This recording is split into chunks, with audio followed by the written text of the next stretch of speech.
There were no idols, no intermediaries, no carved images, only direct worship of the one. As generations passed, knowledge slowly weakened, and hearts became distracted by worldly concerns and ambitions. Among them were righteous men whose wisdom and devotion inspired communities and strengthened their faith. When these righteous men passed away, grief filled hearts, and people feared forgetting their teachings forever. In their sorrow, subtle whispers emerged, suggesting a way to preserve the memory of the departed righteous. Statues were carved, not for worship, but as reminders of those who once guided them. The first generation understood their purpose clearly. They never bowed or prayed before them. Gradually, whispers returned, suggesting these figures once brought blessings and could intercede once again. What began as remembrance slowly transformed into reverence, as people directed hopes and prayers toward. Rituals emerged gradually, framed as tradition, honoring ancestors who were once merely teachers of truth. Soon, offerings appeared, as hearts began attaching spiritual power to lifeless carved forms. Over time, idol veneration became organized, with gatherings centered around these towering symbols of devotion. Names were assigned to them, stories crafted, and distinct identities shaped around former righteous individuals. Direct connection with the Creator weakened, replaced by intermediaries fashioned by human hands. The practice spread among tribes, carried by travelers who adopted and adapted the new traditions. As devotion shifted, moral corruption quietly followed, clouding hearts and distorting divine truth. Leaders defended the idols fiercely, framing opposition as rebellion against ancestral heritage. Humanity stood at a crossroads, deeply entrenched in idolatry, unaware that divine warning was approaching. He warned them that these statues possessed no power, hearing nothing, and granting no blessings. But pride hardened their hearts, and leaders feared losing influence over the devoted masses. They insisted their forefathers worshipped these figures and refused to abandon inherited traditions. Patiently, he continued preaching for years, reminding them of the Creator's mercy and warning. Decades passed, yet only a few responded, while most clung stubbornly to their idols. Despite relentless warning, corruption deepened, and divine justice drew steadily nearer.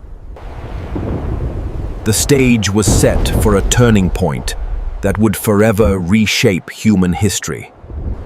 Divine revelation came, declaring that no further believers would emerge from a...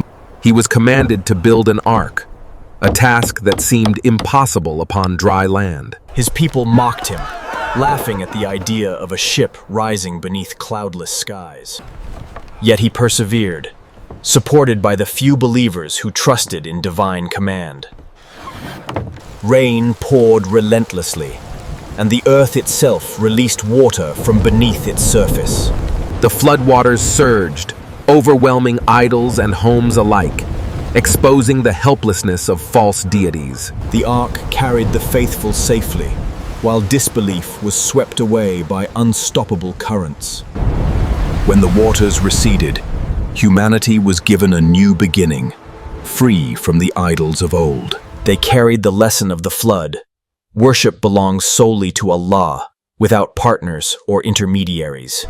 From the survivors of the ark, humanity began again, entrusted with preserving pure monotheism.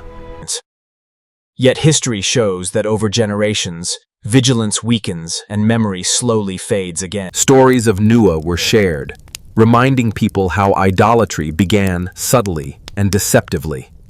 The danger was never sudden rebellion, but gradual shifts disguised as harmless respect. Satan's strategy remained consistent: distort intention first, then reshape belief over time. Across lands and centuries, communities repeated familiar patterns, elevating symbols beyond their original purpose. Idolatry evolved in form and style, yet its origin remained rooted in forgotten truth. Every generation faces the same choice: direct devotion to the Creator or attachment to creation. The story of idolatry's beginning remains a timeless warning, echoing through human history.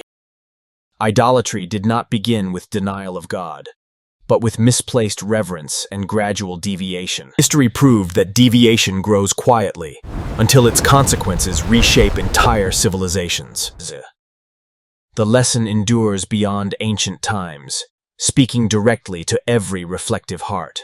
True worship requires no image, no intermediary, only sincere submission to the unseen Creator. The greatest safeguard against idolatry is knowledge, humility, and constant remembrance of Allah. Across every land, the message remains unchanged. Worship the one who created all things. From Adam to Nuh and beyond, humanity's story revolves around preserving pure monotheism. May we remember how idolatry began and guard our hearts against its subtle return.